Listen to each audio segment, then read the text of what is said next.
Bab 1681 ditempatkan bersama. Gu racun. Mendengar kata-kata itu, Chu Feng segera mulai memeriksa tubuhnya. Dia menemukan bahwa liontin batu giok telah berubah menjadi aura dan menghilang. Namun, dia belum menemukan bahwa ada bahaya pada tubuhnya. Senior, kamu pasti bercanda kan? Lelucon kamu ini sama sekali tidak lucu. Chu Feng sangat berhati-hati. Dari pandangan Du Xiangyu, Chu Feng bisa tahu bahwa dia tampaknya tidak berbohong kepadanya. Chu Feng, aku tidak menakuti kamu. Aku tahu kamu memiliki tubuh yang kebal terhadap racun. Namun, racun Gu ini berbeda dari racun biasa. Meskipun itu racun, itu juga Gu. Petik 2.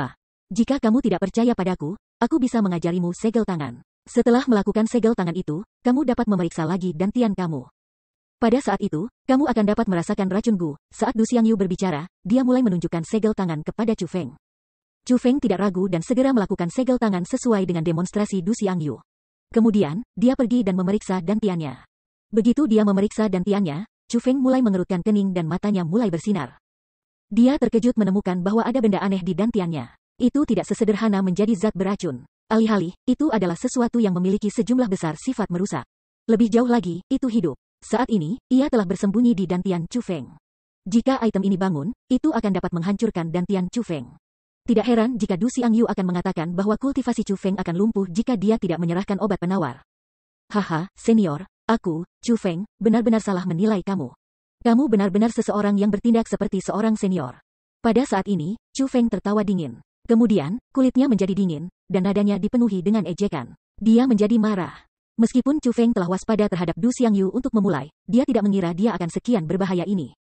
Du Xiangyu benar-benar layak menjadi monster tua yang telah hidup selama 10.000 tahun. Tanpa sadar, dia telah memukul Chu Feng. Teman kecil Chu Feng, kamu bisa menanggung dendam terhadap aku. Namun, tolong jangan menaruh dendam terhadap Wan Wu atau Du Clan. Petik 2. Aku hanya melakukan ini karena ketidakberdayaan karena aku khawatir kamu tidak akan mau membantu Wan Wu. Jika kamu membantu Wan Wu membawa Gu kembali, aku akan segera menyerahkan penawarnya. Aku pasti akan menepati janji aku. Saat Du Xiangyu berbicara, dia benar-benar berlutut ke tanah dengan put. Petik 1. Dia mengangkat tangan kanannya dan berkata, aku, Du Xiangyu, bersumpah ke surga. Jika teman kecil Chu Feng akan membantu Du Clan kita ini sekali, namun aku terus melakukan hal-hal yang merugikan teman kecil Chu Feng, aku, Du Xiangyu, akan diasingkan ke kutukan abadi dan tidak akan bereinkarnasi. Petik 2. Kamu, menghadapi Du Xiangyu bertindak seperti ini, Chu Feng merasa sangat tak berdaya. Dia tidak tahu harus berbuat apa. Du Xiangyu sebenarnya bukan orang yang buruk. Jika dia lebih buruk, dia bisa terus mengancam Chu Feng. Tidak perlu baginya untuk berlutut ke Chu Feng dan bersumpah ke surga. Selain itu, di wajahnya yang sangat tua, ada ekspresi yang sangat menyakitkan. Tampaknya dia merasa sangat kusut, bahwa hatinya berjuang dengan tindakannya. Kemungkinan, dia tidak mempercayai Chu Feng sepenuhnya. Jadi, untuk mencegah kecelakaan, dia meracuni Chu Feng dengan Gu. Saat melakukan itu, dia juga merasa sangat bersalah, dan merasa bahwa dia telah mengecewakan Chu Feng. Senior, tolong bangun. Aku setuju untuk membantu kamu. Chu Feng membantu Du Xiangyu. Kemudian, dia berkata, namun, aku punya permintaan. Tolong bicarakan permintaan kamu, kata Du Xiangyu. Karena teknik rahasia ini mampu membawa 2 orang keluar dari lembah. Selain Duan Wu, aku ingin membawa anak keluar, kata Chu Feng. Anak yang mana? Siapa nama anak itu? Du Xiangyu bertanya berturut-turut. Ini anak dari desa, anak yang relatif biasa. Namanya Gou Daner. Chu Feng tidak mengatakan yang sebenarnya. Chu Feng takut Du Xiangyu akan segera membunuh Gou Daner untuk mencegah kemalangan di masa depan jika dia mengatakan yang sebenarnya. Meskipun Chu Feng tahu bahwa Gou Daner sangat berbahaya, Chu Feng merasa bahwa Gou Daner sebenarnya adalah anak yang baik.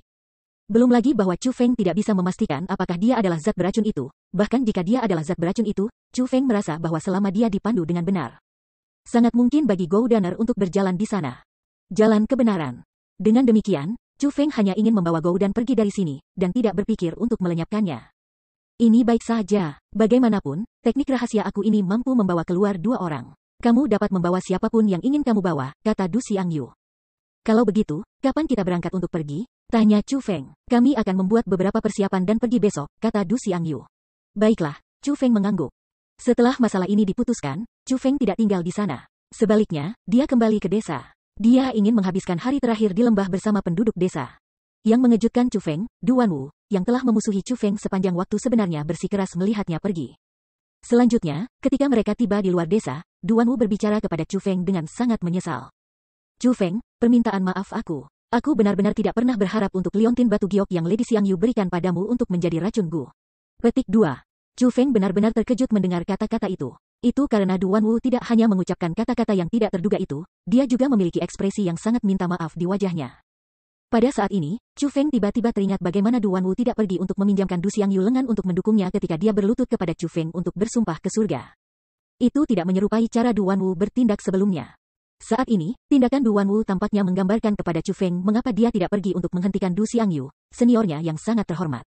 Ketika dia berlutut dan membuat sumpah kejam ke langit. Kemungkinan besar, dia merasa bahwa Lady Xiangyu mereka salah, dan menolak tindakannya dari lubuk hatinya. Itu sebabnya dia tidak menghentikannya untuk membuat sumpah yang begitu kejam.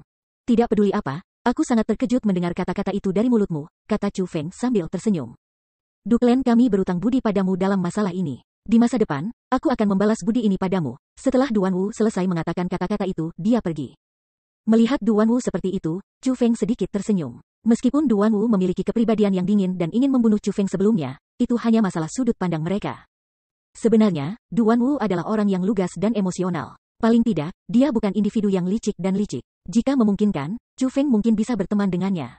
Setelah Duan Wu pergi, Chu Feng segera merasa muram setelah berpikir tentang bagaimana racun Gu tiba-tiba muncul di dantiannya yang mampu menghancurkan dantiannya setiap saat. Tidak dapat menahan dirinya, Chu Feng melakukan segel tangan itu lagi untuk memeriksa situasi racun Du itu.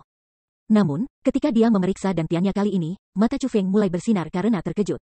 Meskipun racun Du masih ada di dalam dantian Chu Feng terkejut menemukan bahwa kekuatan racun Du sudah melemah banyak dibandingkan sebelumnya. Chu Feng mulai memperhatikannya dengan cermat. Pada saat ini, ia menemukan bahwa racun Du masih lemah. Lebih lanjut, itu sedang dilemahkan pada kondisi tidak dipicu. Jika ini terus berlanjut, sama sekali tidak perlu penawar racun, dan racun Gu secara alami akan dikeluarkan dari tubuh Chu Feng. Bukan Chu Feng sendiri yang telah berhasil mencapai prestasi ini. Sebaliknya, itu adalah cahaya ilahi dalam dantiannya, garis keturunan yang diwarisi Chu Feng. Bab 1682 Chu Feng sudah mati. Tampaknya Du Xiangyu tidak akan memiliki cara untuk menggunakan racun Gu untuk mengancamku lagi. Setelah menemukan apa yang terjadi pada racun Gu, tekanan dalam hati Chu Feng segera menghilang dan digantikan dengan sukacita. Tidak hanya warisan bloodline-nya sombong, juga sangat cerdas. Itu tidak secara langsung mencoba untuk melawan racun Gu. Mungkin, ia tahu bahwa racun Gu akan menghancurkan dantian Chu Feng, melumpuhkan kultivasinya, jika dipicu.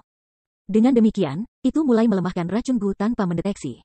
Kemungkinan, ketika racun Gu menemukannya, ia sudah akan kehilangan bahaya dan telah dimakan dan disempurnakan oleh garis keturunan yang diwarisi oleh Chu Feng. Seperti ini, meskipun racun Gu masih dalam dantian Chu Feng tidak perlu khawatir tentang apapun. Alasan untuk itu adalah karena garis keturunan yang diwarisi Chu Feng mampu menanganinya.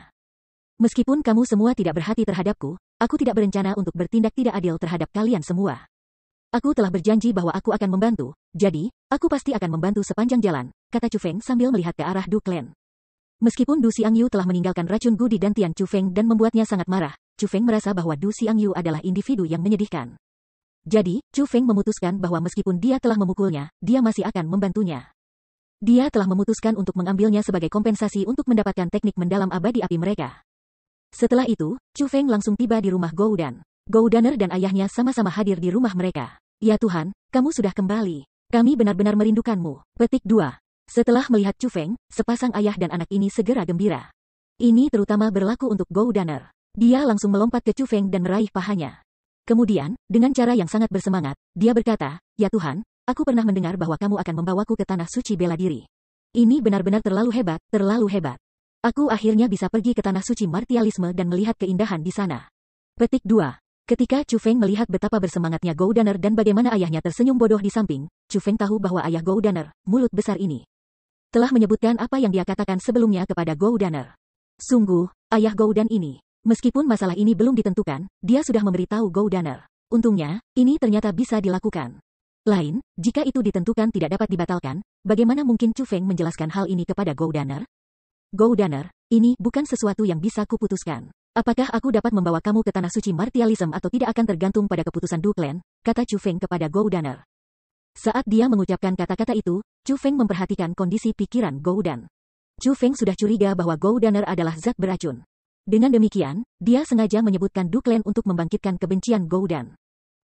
Kalau begitu, apakah itu berarti aku tidak akan bisa keluar? Bagaimana Du Clan bisa membiarkan aku pergi? Goudaner memiliki reaksi yang sangat gugup. Bahkan matanya mulai merah. Namun, dia tidak mengungkapkan jejak kebencian. Pada saat ini, reaksinya seperti reaksi anak biasa. Satu-satunya perbedaan adalah mentalitasnya lebih kuat daripada anak-anak seusianya. Meskipun matanya sudah merah, dia tidak menangis. Mengenai hal itu, aku sudah menyelesaikannya. Besok, kita akan bisa berangkat ke Tanah Suci Martialism bersama, kata Chu Feng sambil tersenyum. Sangat, ya Tuhan, jangan berbohong kepadaku. Mendengar kata-kata itu, Gou Daner langsung sangat gembira. Dia sangat senang bahwa dia tidak bisa percaya bahwa apa yang dikatakan Chu Feng adalah kebenaran. Anak bodoh, bagaimana mungkin Tuhan membohongimu? Cepat, ucapkan terima kasih kepada Tuhan. Pada saat ini, ayah Gou Dan bahkan lebih bersuka cita daripada Gou Daner. Seperti kata pepatah, di dunia, orang tua yang paling peduli tentang mereka. Tidak ada orang tua tunggal yang tidak ingin anak-anak mereka mencapai ketinggian yang lebih tinggi dan berjalan lebih jauh. Bahkan jika itu akan membuat anak-anak mereka semakin jauh dari mereka dan membuat sulit untuk melihat mereka lagi, mereka akan tetap senang melakukannya. Karena mereka berharap anak-anak mereka akan dapat memperoleh prospek yang lebih baik. Setelah masalah ini diputuskan, Gou Daner menjadi sangat bersemangat. Untuk berterima kasih kepada Chu Feng, dia bersikeras tidur dengannya. Ini menyebabkan Chu Feng merasa sangat tidak berdaya. Itu adalah pertama kalinya dia tidur bersama dengan orang lain dari jenis ke-4M1N laki-laki. Meskipun Gou Daner masih kecil, Chu Feng masih merasa sangat canggung. Hal yang menyebabkan Chu Feng merasa paling tidak berdaya adalah bahwa Gou Daner sangat latah. Mulut sosisnya yang besar tidak berhenti sekalipun. Di tengah malam, ayah Gou Dan sudah mulai mendengkur keras. Namun, Gou Daner tidak mau tidur.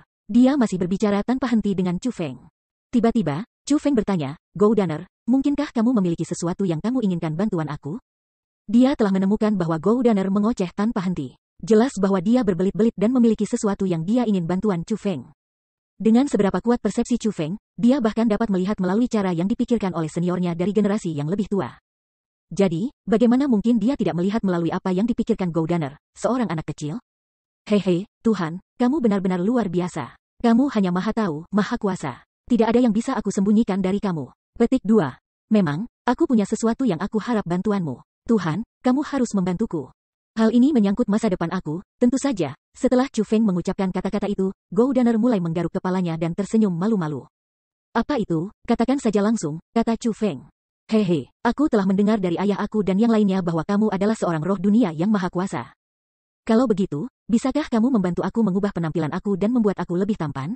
Seperti ini, Cui Huair akan menyukai aku, kata Gou Daner dengan ekspresi malu-malu. Bocah bau, kamu semuda ini, namun kamu sudah sesat ini? Chu Feng merasa sangat tak berdaya. Ketika dia seusia Gou Dan, dia tidak tahu tentang hal semacam ini. Ayah aku mengatakan bahwa seseorang harus mulai mengejar istri seseorang ketika dia masih muda. Kalau tidak, dia akan direnggut oleh orang lain, kata Gou Daner dengan ekspresi serius. Namun, apakah kamu tahu bahwa apa yang dibutuhkan pria adalah kekuatan dan kemampuan, dan bukan penampilan luar? Kata Chu Feng.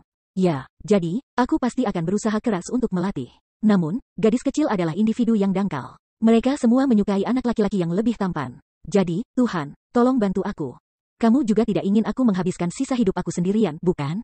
Gou Daner mulai memohon pada Chu Feng dengan menyedihkan. Baiklah kalau begitu, setelah kami meninggalkan tempat ini, aku akan membantu kamu mengubah penampilan kamu.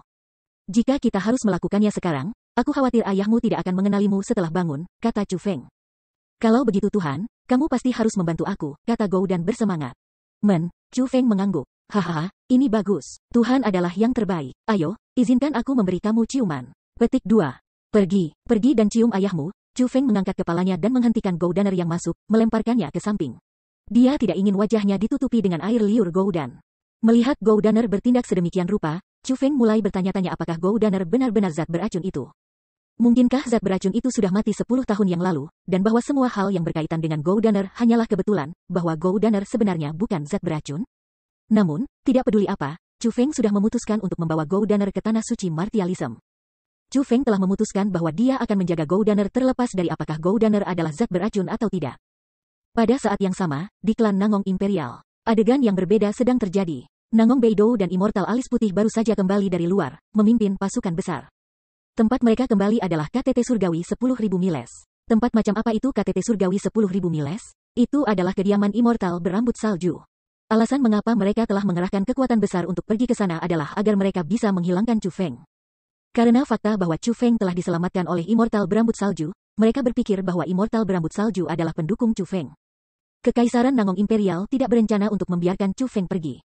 Dengan demikian, setelah mengetahui tentang apa yang mereka pikir sebagai pendukungnya, Nangong Beidou segera mengorganisir pasukan besar dan menuju ke 10.000 miles surgawi untuk menghilangkan Chu Feng. Nangong Beidou telah memanggil semua anggota dari eselon atas klan Kekaisaran Nangong untuk mengumumkan suatu masalah. Pada saat ini, keempat saudara kandung, Nangong Tianlong, Nangong Tianhu, Nangong Tianxi dan Nangong Tianfeng juga hadir. Chu Feng sudah mati. Kami dapat menghapus poster yang diinginkan sekarang, Nangong Beidou menyatakan kepada orang banyak. Bab 1683 inilah kebenarannya. Setelah mendengar apa yang dikatakan Nangong Beidou, eselon atas klan Kekaisaran Nangong semua sangat gembira. Mereka semua merasa bahwa Kekaisaran Nangong Imperial telah memperoleh sukses besar, bahwa immortal berambut salju takut pada mereka. Itu sebabnya dia menyerahkan Chu Feng kepada mereka, itulah bagaimana mereka berhasil membunuh Chu Feng. Chu Feng meninggal, namun, setelah mendengar apa yang dikatakan Nangong Beidou, Nangong Tianlong dan 3 saudara kandungnya semua terkejut. Ekspresi mereka menjadi sangat tidak wajar. Kemudian, Nangong Tianhu bahkan bertanya, "Ayah Kekaisaran, apakah kamu membunuh Chu Feng?" "Tidak, Chu Feng telah dibunuh oleh immortal berambut salju." Immortal berambut salju mengatakan bahwa Chu Feng bukan muridnya sama sekali. Saat itu, dia hanya menyelamatkan Chu Feng karena dia tertarik padanya. Petik 2. Pada hari yang sama dia menyelamatkan Chu Feng, dia telah melakukan percobaan pada Chu Feng. Eksperimen miliknya gagal dan Chu Feng meninggal dalam proses. Petik 2. Kami sudah memeriksa waktunya. Ternyata saat kematian Chu Feng yang dinyatakan oleh immortal yang berambut salju kebetulan adalah saat ketika formasi roh immortal alis putih kehilangan jejak Chu Feng. Petik 2. Dengan kata lain, Chu Feng benar-benar mati. Immortal berambut salju tidak berbohong kepada kami. Selain itu, bagaimana mungkin formasi pelacakan immortal alis putih mungkin kehilangan efektivitasnya? Kata Nangong Beidou. Ayah Kekaisaran, itu tidak masuk akal. Itu tidak mungkin. Kamu semua pasti telah tertipu oleh immortal berambut salju. Chu Feng jelas masih hidup, kata Nangong Tianhu. Apa yang kamu katakan? Setelah mendengar apa yang Nangong Tianhu katakan, Nangong Beidou, immortal berkerudung putih dan ekspresi yang lain semuanya berubah. Ayah Kekaisaran, aku mengatakan bahwa Chu Feng masih hidup, bahwa immortal berambut salju pasti menipu kalian semua, ulang Nangong Tianhu. Tianhu, mungkinkah kamu tahu sesuatu? Tanya Nangong Beidou. Ayah Kekaisaran, jika itu seperti immortal berambut salju mengatakan, maka Chu Feng harus mati lebih dari 20 hari yang lalu. Namun, kira-kira 2 hari yang lalu, hubungan antara Purple Rainbow Sword dan Qian Rainbow Sword terputus dari aku dan saudara ketiga. Petik 2. Pada saat penting ketika mereka terputus, kita berdua merasakan aura Chu Feng. Jika Chu Feng mati, bagaimana mungkin kita bisa merasakan auranya? Nangong Tianhu berkata. Tianxi, apakah ini terjadi? Tanya Nangong Beidou. Ayah Kekaisaran, apa yang dikatakan saudara laki-laki kedua adalah kebenaran. Kakak laki-laki dan saudara perempuan keempat juga hadir pada waktu itu, kata Nangong Tianxi. Ayah Kekaisaran, memang demikian masalahnya. Pada saat itu, kami 4 saudara sedang mengobrol satu sama lain ketika saudara laki-laki kedua dan ketiga tiba-tiba muntah darah dan tumbuh sangat lemah dalam kesehatan. Memang hubungan antara mereka dan persenjataan kekaisaran mereka yang tidak lengkap telah terputus, Nangong Tianlong bersaksi. Tunggu sebentar, kamu semua mengatakan bahwa kamu merasakan aura Chu Feng? Tanya immortal yang bermata putih. Iya, abadi, itu memang aura Chu Feng. Bagaimana mungkin kita bisa melupakan aura Chu Feng? Nangong Tianhu dan Nangong Tianxi menjawab bersama. Omong kosong, namun, setelah mendengar kata-kata itu, immortal alis putih tiba-tiba marah.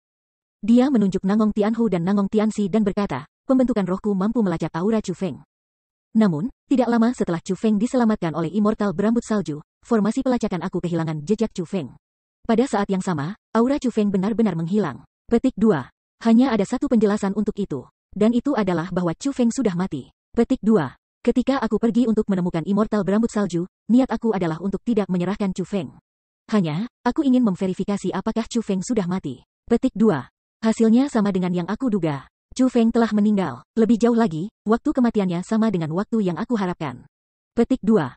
Namun sekarang, kamu semua mengatakan bahwa kamu merasakan aura Chu Feng kira-kira 2 hari yang lalu? Apakah ini tidak sembarangan? Chu Feng sudah mati. Jadi, bagaimana kamu bisa merasakan aura Chu Feng? The White Alice Immortal sangat marah. Alasan mengapa dia sangat marah adalah karena dia yakin bahwa Chu Feng sudah mati. Jika tidak, formasi pelacakannya tidak akan dapat melacak aura Chu Feng. Namun, Nangong Tianhu dan Nangong Tianxi menyatakan bahwa mereka telah merasakan aura Chu Feng, dan bahwa Chu Feng yang memutuskan hubungan mereka dengan pedang pelangi Qian dan pedang pelangi ungu. Bagi immortal yang memiliki alis putih, deklarasi mereka hanya mempertanyakan kemampuannya. Itulah alasan mengapa dia marah. Kakak putih, jangan terlalu emosional. Dari cara aku melihatnya, Tianhu dan mereka sepertinya tidak bercanda. Kamu juga telah menyebutkan sebelumnya bahwa formasi pelacakan kamu hanya dapat melacak Chu Feng karena mampu mengunci ke aura Chu Feng. Petik 2. Katakan, apakah menurutmu ada kemungkinan lain? Mungkinkah Chu Feng belum mati dan hanya mengubah auranya? Mungkinkah itu alasan mengapa formasi pelacakan kamu gagal melanjutkan pelacakan Chu Feng? Tanya Nangong Beidou. Ini memang mungkin, hanya, kemungkinan itu terjadi sangat kecil. Sementara aura eksternal seseorang mudah diubah, sangat sulit untuk mengubah aura internal seseorang. Paling tidak mungkin bagi aku untuk mencapai itu. Petik 2. Adapun immortal berambut salju, aku akan mengakui bahwa dia lebih kuat dari aku. Di antara 10 dewa, dewa rambut salju adalah orang yang tidak konvensional.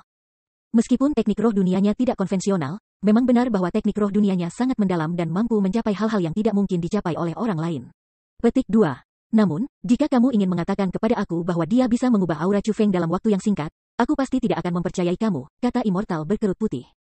Kalau begitu, kematian Chu Feng pasti fakta. Kemudian, orang yang seharusnya memutuskan koneksi dari Qian Rainbow Sword dan Purple Rainbow Sword haruslah immortal yang berambut salju. Petik 2.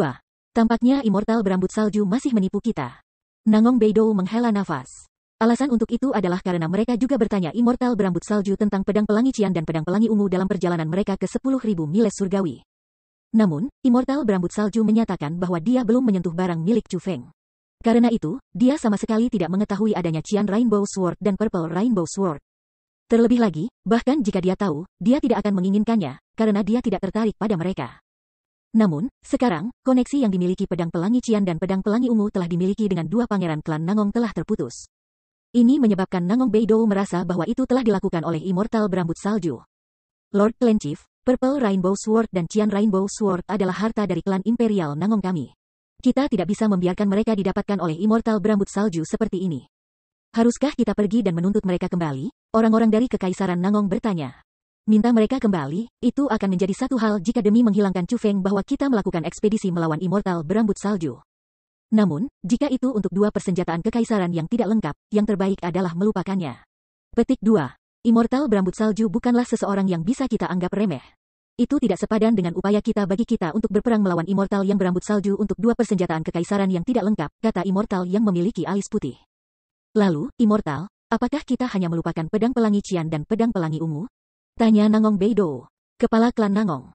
Aku telah mengatakan bahwa tujuan aku yang sebenarnya dalam membawa kamu semua bersama aku ke KTT Surgawi 10.000 milenium untuk bertemu dengan immortal yang berambut salju hanyalah untuk memverifikasi kematian Chu Feng. Dan bukan untuk berperang melawan yang berambut salju abadi. Di antara 10 dewa, dewa rambut salju memiliki kekuatan peringkat dalam 5 besar. Adapun aku, di antara 10 dewa, aku hanya peringkat ke-10. Petik 2. Jika kita benar-benar pergi melakukan ekspedisi melawan immortal yang berambut salju, kecuali jika kamu mampu membuat Nangong Longjian atau beberapa tetua mahkota kekaisaran Nangong Imperial kamu. Hanya dengan kekuatan kami tidak akan selalu cocok untuknya. Pikirkan baik-baik, apakah kamu benar-benar bersedia untuk membuat orang seperti itu menjadi musuh demi dua persenjataan kekaisaran yang tidak lengkap? Tanya immortal yang berkerut putih.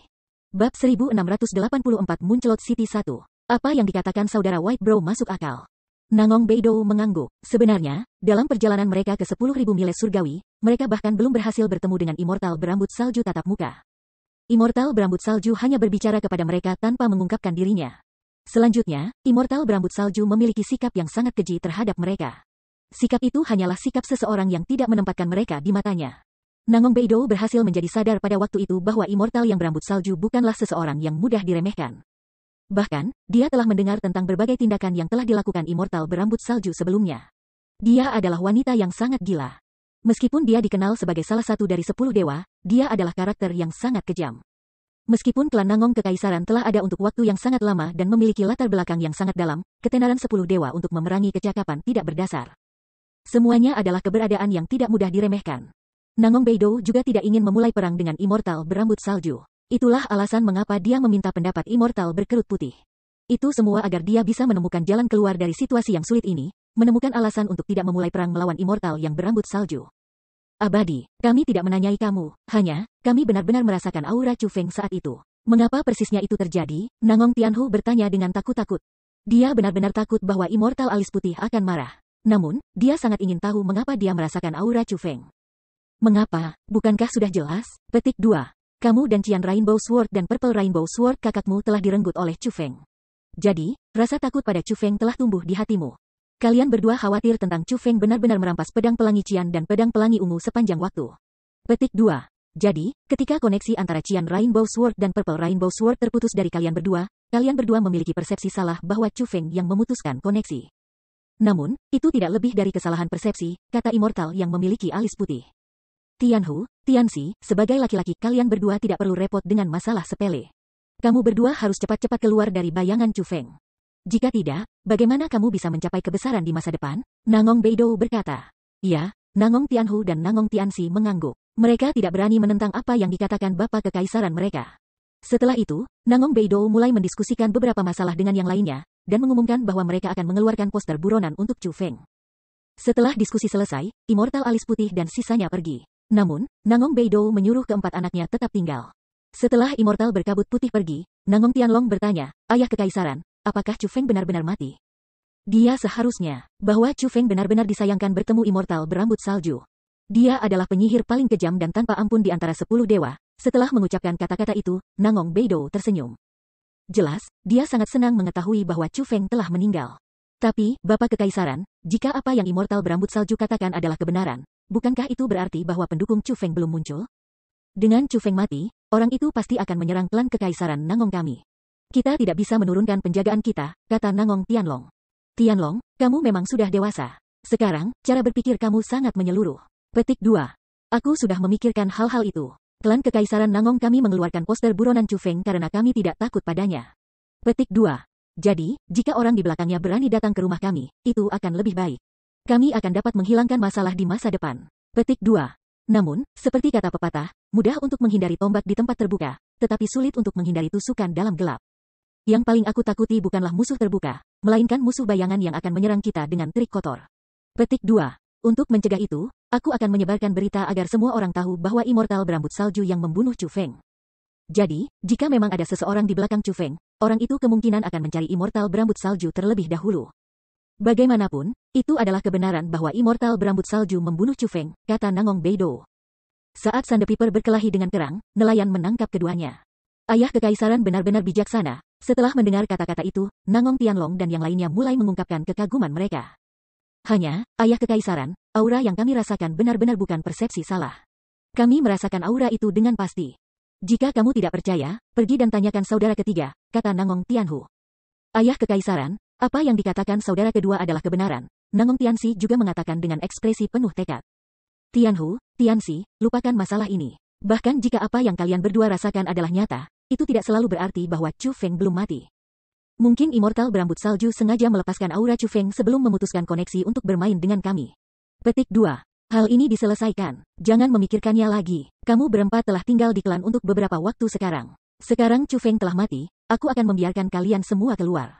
Petik 2. Beberapa hari yang lalu. Bukankah klan Dongfang Imperial mengundang generasi muda dari 3 klan Imperial lainnya ke Mooncloud City untuk bertukar pointer satu sama lain dan menentukan yang terkuat dari generasi muda di antara 4 klan Imperial? Aku sudah memikirkannya. Pada akhirnya, aku merasa sebaiknya kamu semua pergi ke sana. Jika kalian semua tidak pergi, aku khawatir kita akan diejek oleh 3 klan Imperial lainnya, kata Nangong Beidou. Terima kasih, Ayah Kekaisaran. Mendengar kata-kata itu, Nangong Tianlong dan yang lainnya sangat gembira. Mereka ingin mengalami kekuatan generasi muda 3 kekaisaran lainnya untuk beberapa waktu sekarang. Hanya, karena masalah tentang Chu Feng, mereka memiliki kebebasan mereka dibatasi, dan tidak dapat pergi ke sana. Tentu saja, mereka berempat akan sangat gembira mengetahui bahwa mereka diizinkan untuk menjalankan bisnis mereka sekarang. Ingat, jangan memalukan klan Kekaisaran Nangong kita. Meskipun aku tidak menuntut kamu semua menjadi yang terkuat, kamu tidak boleh menjadi yang terlemah, kata Nangong Beidou. Kami tidak akan berani mengecewakanmu, Ayah Kekaisaran, keempat bersaudara berkata bersamaan dengan ekspresi percaya diri dan kegembiraan di wajah mereka. Dini hari berikutnya, Chu Feng mulai mengatur teknik rahasia. Teknik rahasia ini sangat sederhana. Itu hanya penghalang defensif. Penghalang defensif ini bukan penghalang defensif roh dunia biasa. Sebaliknya, itu digunakan aura dan darah Chu Feng. Ini menyebabkan penghalang pertahanan muncul persis seperti Chu Feng.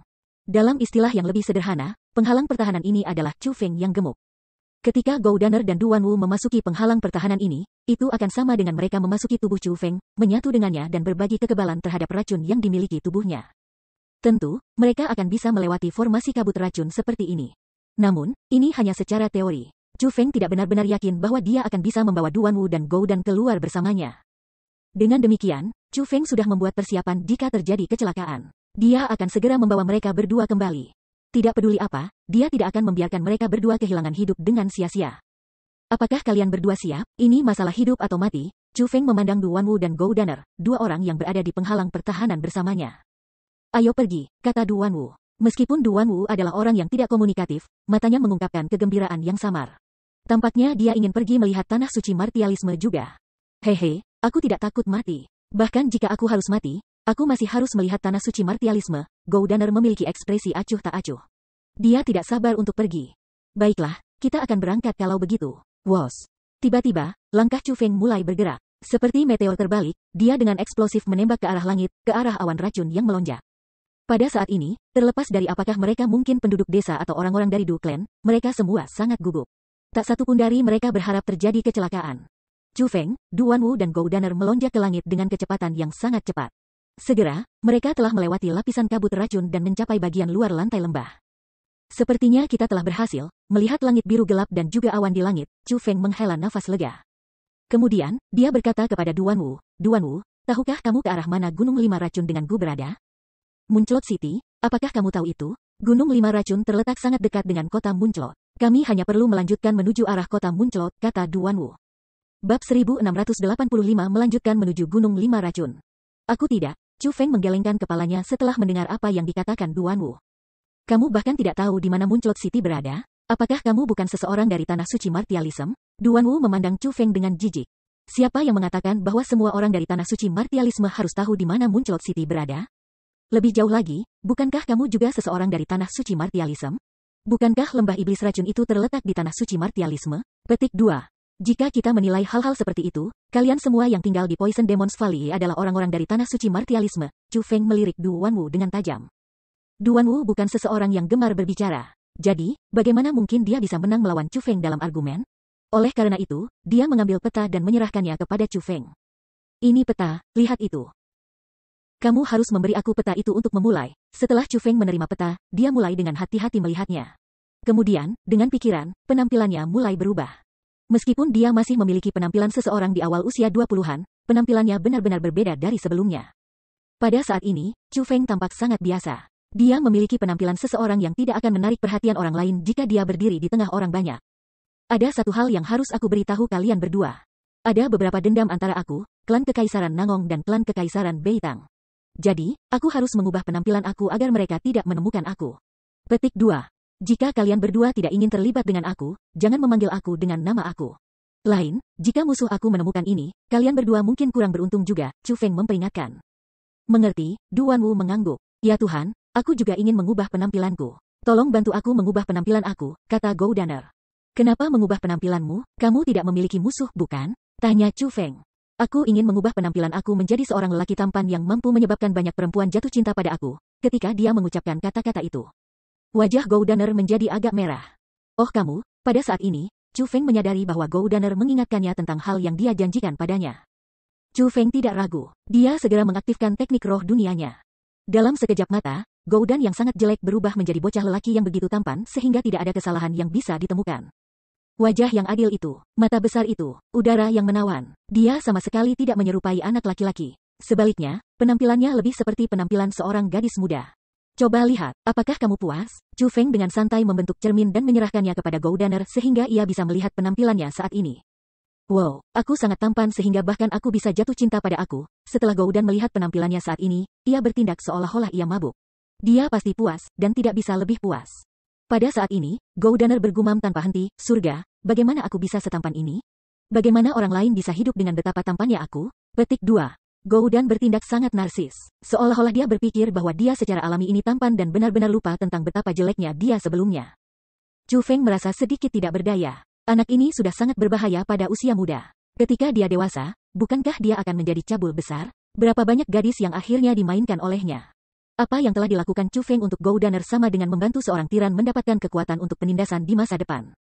Namun, jika dia tidak mengubah penampilan Gou Dan, Chu Feng takut bahwa penampilan Gou Dan akan menakuti orang lain. Lagi pula, penampilan Gou Dan yang sebenarnya benar-benar jelek. Antara membantu seorang tiran mendapatkan kekuatan untuk penindasan di masa depan dan orang lain yang sangat menakutkan, Chu Feng telah memutuskan untuk membantu seorang tiran. Du Wanwu, penampilanmu juga sangat menakutkan. Haruskah aku membantu kamu mengubah penampilan kamu juga? Chu Feng bertanya Du Wanwu sambil tersenyum. Sebenarnya, Du Wanwu tidak jelek. Hanya saja, seluruh kulitnya berwarna hijau. Itu agak terlalu tidak konvensional. Mereka yang tidak mengenalnya bahkan mungkin berpikir bahwa dia adalah binatang yang mengerikan. Tidak perlu, namun, Du Wanwu dengan tegas menolak niat baik Chu Feng. Kalau begitu, kita akan berangkat. Jika salah satu dari kalian menyesal datang ke sini sekarang, aku masih bisa mengirimmu kembali. Chu Feng berkata sambil melihat kabut racun yang melonjak di bawah mereka. Aku tidak akan kembali. Aku tidak suka lembah iblis racun. Aku suka dunia yang luas ini. Langit biru legendaris dan awan putih ini benar-benar indah. Petik 2. Aku juga ingin melihat langit malam legendaris yang dipenuhi bintang-bintang, serta laut yang tak terbatas. Ada juga berbagai binatang buas dan ras yang kuat, kata Goudaner sambil tersenyum bahagia. Meskipun dia masih kecil, dia memiliki reaksi yang sangat bersemangat saat ini. Dapat dilihat bahwa ini adalah dunia yang sudah lama ia rindukan. Adapun Duanwu, tekadnya lebih rendah dari Goudaner. Dia melirik kabut racun di bawah mereka. Di matanya ada jejak kerinduan. Namun, dia masih berkata kepada Chu Feng, ayo pergi. Duanwu adalah orang dengan tujuan yang sangat kuat. Dia tahu betul tujuannya meninggalkan lembah iblis racun, untuk mengambil Gu itu. Dengan demikian, Chu Feng, Duanwu dan Goudaner meninggalkan lembah dan mulai melanjutkan ke arah kota Munclot. Setelah perjalanan panjang, Chu Feng, Duanwu dan Goudaner akhirnya tiba di Gunung Lima Racun. Namun, pada saat ini, suara pertempuran bisa terdengar dari arah Gunung Lima Racun. Ada orang yang berkelahi. Setelah semakin dekat, Chu Feng dan yang lainnya menemukan bahwa sebenarnya itu adalah dua kelompok orang yang bertarung. Satu kelompok memiliki pakaian seragam dan kereta perang. Di atas setiap kereta perang ada spanduk besar dengan dua karakter tertulis di atasnya, keluarga Luo. Tampaknya mereka adalah orang-orang dari keluarga Luo. Pada saat ini, ada sekitar 500 orang dari keluarga Luo. Mayoritas dari mereka memiliki budidaya di ranah Raja Bela Diri. Di antara mereka, orang dengan kultivasi terkuat adalah orang tua berpakaian kuning. Pria tua ini setidaknya berumur beberapa ratus tahun. Dia memiliki budidaya peringkat 9 Raja Bela Diri. Namun, dia hanya peringkat 9 Martial King biasa. Dia hanya bisa mendapatkan prestasinya saat ini melalui ketekunan dalam berkultivasi. Alasan untuk itu adalah karena dia tidak memiliki bakat yang menakjubkan. Lain, tidak mungkin baginya untuk hanya memiliki kultivasi seperti itu pada usia beberapa ratus tahun. Adapun kelompok orang lain, itu adalah sekelompok orang yang mengenakan pakaian hitam. Di belakang pakaian orang-orang berpakaian hitam itu terukir tengkorak merah yang menakutkan. Selanjutnya, mereka menutupi wajah mereka. Jadi, tidak mungkin untuk menentukan penampilan mereka. Namun, ada satu hal yang bisa dipastikan. Itu, mereka semua memiliki niat membunuh yang membumbung tinggi. Setiap serangan yang mereka gunakan berakibat fatal.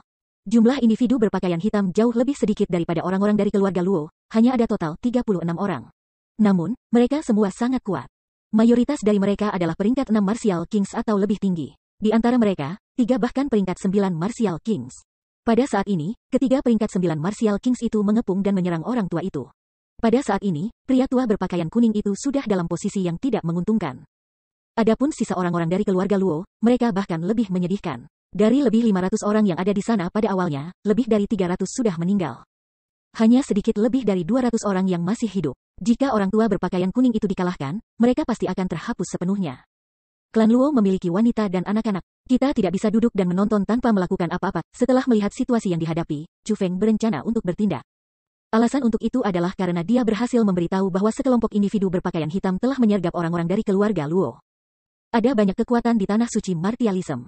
Jadi, perselisihan itu konstan. Sesuatu seperti ini sangat umum. Secara umum, Chu Feng tidak akan repot dengan hal semacam ini. Namun, karena ada wanita dan anak-anak, Chu Feng pasti akan terlibat. Wos. Tepat ketika Chu Feng berencana untuk menyerang, Duanwu benar-benar bertindak di depannya. Setiap serangan dari Duanwu kejam. Dalam sekejap mata, dia membantai semua orang berpakaian hitam itu. Pertempuran telah terbalik dalam sekejap. Bahkan, orang-orang berpakaian hitam itu bahkan tidak tahu bagaimana mereka mati. Mereka benar-benar mati dengan keluhan yang tersisa. Serangannya yang tiba-tiba tidak hanya mengejutkan orang-orang dari keluarga Luo, bahkan Chu Feng terkejut dengan ini. Dia benar-benar tidak pernah mengantisipasi bahwa Duanwu akan menjadi seseorang yang bersedia datang untuk membantu orang yang menderita ketidakadilan. Terima kasih, pahlawan muda, karena menyelamatkan kita. Pahlawan muda, semoga kami tahu nama besar kamu, sehingga keluarga Luo kami akan dapat membayar penyelamatan pahlawan muda hari ini di masa depan. Petik 2. Pada saat ini, seorang wanita paruh baya keluar dari kerumunan keluarga Luo. Perilaku dan kecepatan wanita ini sangat alami dan tidak terkendali. Dia juga memiliki penampilan yang cukup tampan. Meskipun dia relatif tua, dia masih memiliki lekuk tubuh yang bagus dan pesona yang cukup. Ketika keluarga Luo telah bertarung melawan orang-orang berpakaian hitam, semua orang dari keluarga Luo melakukan segala yang mereka bisa untuk melindungi wanita ini. Selain itu, wanita ini juga yang melangkah maju untuk berbicara dengan Duanwu. Ini berarti bahwa wanita ini haruslah seseorang dengan tingkat status tertentu dalam keluarga Luo. Namun, Duanwu tidak menjawab pertanyaan wanita itu. Sebagai gantinya, dia bertanya, jika aku boleh bertanya, apakah kamu semua keluarga Luo dari Gunung Lima Racun?